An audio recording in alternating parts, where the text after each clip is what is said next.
Hi, today we're going to be talking about how to write a research proposal. And I wanted to go into some more depth on the readings. I think they really complement each other in terms of thinking through structure and how to write a good question that is answerable. The kind of purpose of this final project is to put together the skills we've learned. And so if you've been following the same case study or research topic, throughout all your projects, you should have a sense now of some more questions or how to ask a more targeted and specific question about your topic. And so, if you chose cyberbullying, perhaps, you would be able to reference the interview you did or the survey questions in the research proposal as part of the research you've already completed. Um, and so, to get to that, getting to that, how to think about framing the research proposal, we want to consider a few things. What is your research question? So I want to go back to the beginning of the semester when we were reading The Craft of Research, probably week 2. And they suggest, right, we think about research in this way. We go from topics, thematic areas that we're interested in. And in thinking about the topics, we generate questions, things we'd like to know more about relating to our topics. The final step then, so now we've got some research that we might be interested in doing. The final step, which not a lot of people always make, is connecting it to larger problems. And this is the way that you answer, so who cares? Why does it matter that we find this out or not? And so we want to think about moving from topics to questions to problems. And so, beginning of the semester, the topic was social media.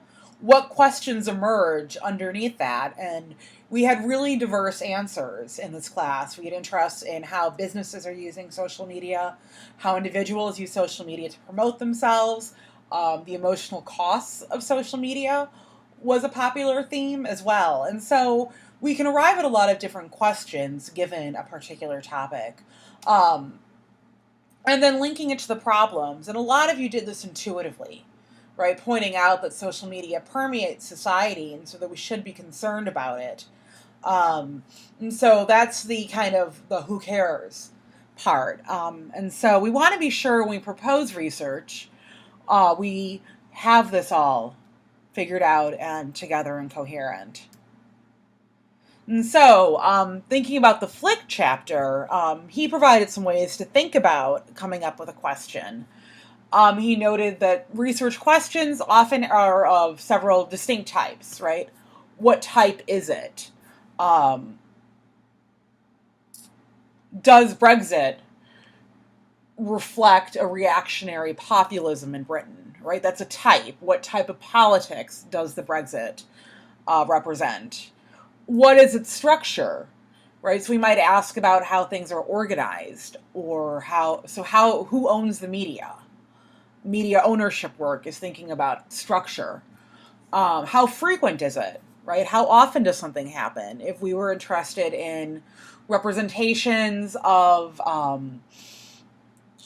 violence among patients with mental illness, right, we'd be looking for how frequently it happens on television. What are the causes? What are the processes, consequences, and people's strategies? And so most questions can be formulated in one of these topics. And these questions are going to inform the methods that you choose to use to answer them.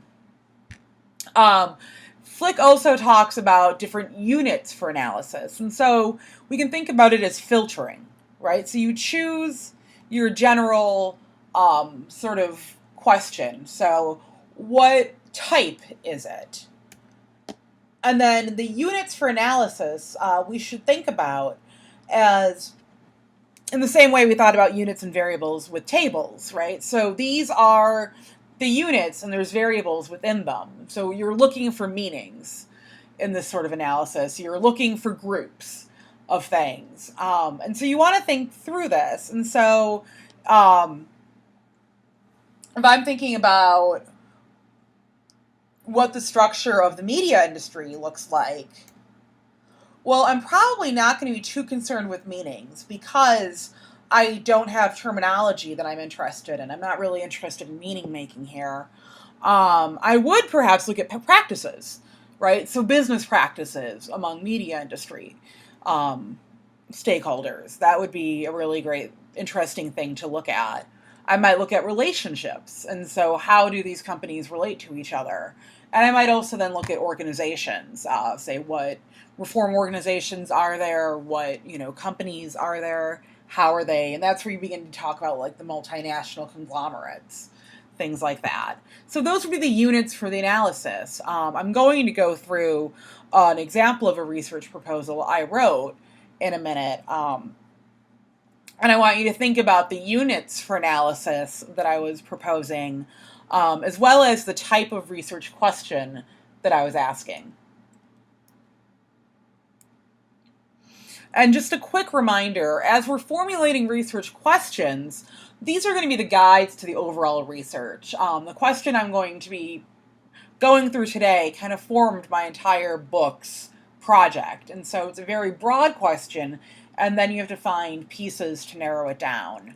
But this is not the same as saying what questions you'll ask in interviews, surveys, or so on, because your research question might not make immediate sense in terms of the interview data you require. So, planning your research strategy. This is going back to the craft of research, and we're talking about topics, right? You need a topic that's specific enough where you're able to say something interesting about it.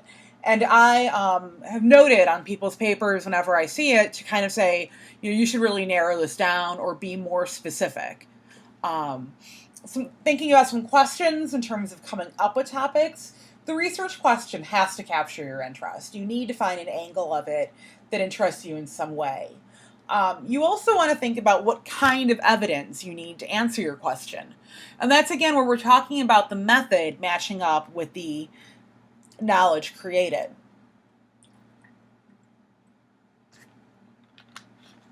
You also, after you think about that, want to think about completing the research necessary to answer the question. Can that happen? If you have a research question that's very large, it might simply be impossible for you with the resources at hand to answer it with a single study. But you want to think about the methods that you would be using, because there's implications for how the question is thought of. And so here's the case study in writing a research proposal. When I started out graduate school, I was interested in a few things, and they were roughly popular culture, identity, and so how do we come to understand ourselves, what categories do we think apply to us, and things like that, globalization, and transnationalism, so the processes of the world kind of feeling smaller, digital life, and things like that, and then media, which I separate from popular culture because popular culture, I also include practices such as like food culture, tourism falls under that, and so forth. And so there's some overlap, but I still like to keep them as separate things. So I had to narrow it down from that. I was interested in the global economy, and so I had to focus in on neoliberalism because that is our current kind of the overarching economic structure. And then identity, I became really interested in nationalism. I was reading the news, I was traveling, and I noticed that a lot of people seem to be having increasingly nationalist discourses. And then one of the things in popular culture that caught my eye was reality television being used for tourism purposes. And so that kind of led into me thinking about media and being particularly interested in food and travel related programs, of which there were plenty. And so this became this was in some ways the units, and these shows became my data. And my method was textual analysis. I watched the shows and then sort of interpreted and talked about how they were talking about Spain and food. So my research question was broadly, how do travel shows portray nations and regions to their audiences? So some sub questions I have about that: what is prioritized? What elements of the area do they highlight at the expense of others? What is omitted? Are they is there sort of a dark underbelly? Have they are they writing out particularly interesting or problematic historical events? And so that leads us to thinking about what histories are told. And this helps us understand how a society thinks about itself, but also what meanings we create. And so, because the media plays an important role in how we understand the world outside of our immediate experience, that was my justification, right? It's important to look at TV shows because of the role media plays in how we understand the world. But this really isn't a research project that I could finish even with the 5 years I had. So I needed to narrow it. It still needed to be more focused. So I had to ask more questions. And so here I want to think about, because this is probably the hardest thing to do, and this is from the craft of research again, but it's explain yourself. Once you've been working on a project or you have a topic and you're kind of in the middle of things, it's very hard to pull back and be able to really clearly state what your goal is. And so they propose the format: I am studying blank because I want to find out blank in order to help my reader blank. And it sounds really reductive and childish in its way, but it's actually really helpful. Even if you begin to do it mid-research, so we've done what we could call preliminary research, to begin to ask yourself these questions as you're writing your proposal or preparing to write your proposal.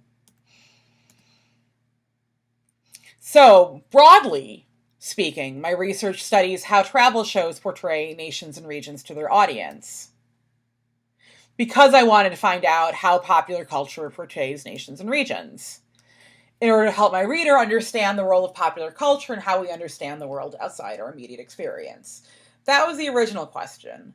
The more specific one that's actionable, what is representations of culinary tourism in No Reservations, Andrew Zimmern's Bizarre Foods, Spain on the Road Again, and Jose Andres Made in Spain. And so here you can see I've got a limited number of shows that I can watch. So finding a data set's going to be pretty easy. And I want to find out how popular culture connects physical locations to mediated images. And so I was interested at that point thinking about what I could say about the shows, and what I was what was emerging about nationalism and tourism that was happening here. The best way for me to do that was to look kind of at how it was being mediated. And then to help the reader understand the political cultural implications of contemporary media. Because, of course, understanding how perhaps stereotypes are reinscribed or particular politics is presented on television, and nationalism in general, are of political importance.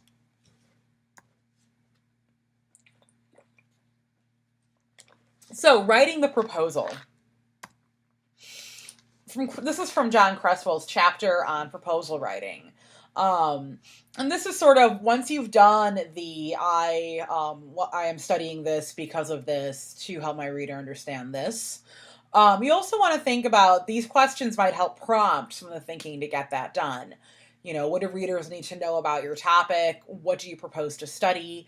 And these are not mutually exclusive, although not all of them will apply to your chosen topic, but it's worth running through them and responding to them as you write your proposal. The format. He lists quite a few different formats. For our purposes, this will do. It's the introduction and then procedures used. And please look at the Cresswell chapter because he has further subpoints underneath that of what each section should contain. And so, introduction, procedures, preliminary findings, if available, anticipated ethical issues, the expected impact and significance of the study, references, and then appendixes. So, survey questions. You would also have perhaps like interview questions, question guides, any visual prompts you would use, things like that would be in the appendix. Um, One thing I want to remind you about, preliminary findings you already have. You've done secondary research, which is essentially a literature review, along with 2 primary studies. And so I want you to think about how you can incorporate that into that section of the proposal. Anticipated ethical issues. Again, Creswell includes a very handy chart to help you determine what ethical issues you might arrive at. And then expected impact and significance of the study. That is the justification for how and why this would happen. And so thinking through the practicalities of writing the report, 7 in-text citations are required. So you must cite things 7 times. They have to be from at least 4 different readings in the course material. Now, that is to say, when you're discussing methodology, you have quite a few readings that talk about research methods. You can use several of them and, discuss that. Authors cite each other generously in the field, and so you can definitely do it. Especially, you can quote from Flick, but different chapters. And then, and so you can also, and I recommend, do additional research. If you have a question and to really make the logic stick, you need additional information, please look it up and include it in in your proposal.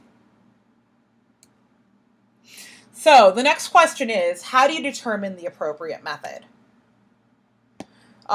First thing of all, you need to figure out what information you need and how to obtain it. So, for my case study, I was looking at a representative sampling of the text. So I could do a textual and content analysis of these television shows. Or a representative group of people for surveys. And so if you are interested in how college students enjoy, how much they enjoy travel-related television shows, then you would want to do a survey. Or a place to observe. So for participant observations, if I was interested in watching people watch television shows, I would need to find somewhere I could do that, whether it be perhaps watching people in their house interact as a family while watching television, which people have done, or perhaps, joining public viewing areas. But I'd have to find a place to observe whatever I need to be observing to answer my question. So then you've got to find your method. And it should match the information you need. So opinion and attitude research, those are really good for interviews and surveys. Field studies, and so things where you have to be out and experiencing it, are used for participant observation and interviews. And so if the information you need is an opinion or an attitude, then you want to do an interview and or a survey. If the information you need is experiential, it's about how something happens, then you want to do field studies, which would be going out to a site and conducting research. And so that really takes us, that pretty much wraps up some things that I wanted to highlight from the various readings for this week on writing a research proposal. I'm really excited. You've been turning in some great work, and I look forward to reading the research proposals. So if you have any other questions, feel free to send me an email. Thanks.